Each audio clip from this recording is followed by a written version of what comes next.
OCD-യെ കുറിച്ച് സംസാരിക്കുമ്പോൾ എല്ലാവരുടെയും കോമൺ അണ്ടർസ്റ്റാൻഡിങ് ഓഫ് സിംറ്റം എന്ന് പറയുന്നത് ക്ലീനിങ് സിംറ്റംസും ചെക്കിങ് സിംറ്റംസും ഇതൊക്കെയാണ്. കമ്പൽഷൻസും റിച്വൽസും ഫോക്കസ് ചെയ്യപ്പെടുന്ന ഏരിയ എന്ന് പറഞ്ഞു കഴിഞ്ഞാൽ OCD ഉള്ള ഒരാൾ നിർബന്ധമായിട്ട് ക്ലീൻ ചെയ്യുന്നു, സ്ക്രബ് ചെയ്യുന്നു, കുളിക്കാൻ ഒരുപാട് സമയം എടുക്കുന്നു. പക്ഷേ ഇത് one of the symptoms of OCD മാത്രമാണ്. OCD വരുന്നത് പല രീതിയിൽ.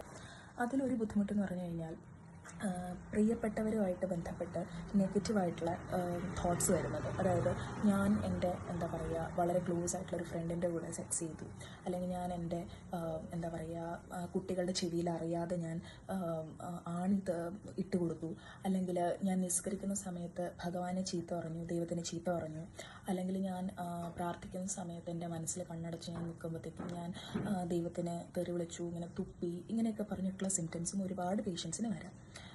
ഞാൻ അമ്പലത്തിൽ പ്രാർത്ഥിച്ചുകൊണ്ടിരിക്കുമ്പോഴത്തേക്കും ഞാൻ ദേവിയുടെ വിഗ്രഹത്തിൽ നോക്കി തുപ്പുന്ന പോലെ എൻ്റെ മനസ്സിൽ ചിന്തകൾ വന്നു. ഇതും എല്ലാം ഒരു OCD-യുടെ തോട്ടാണ്.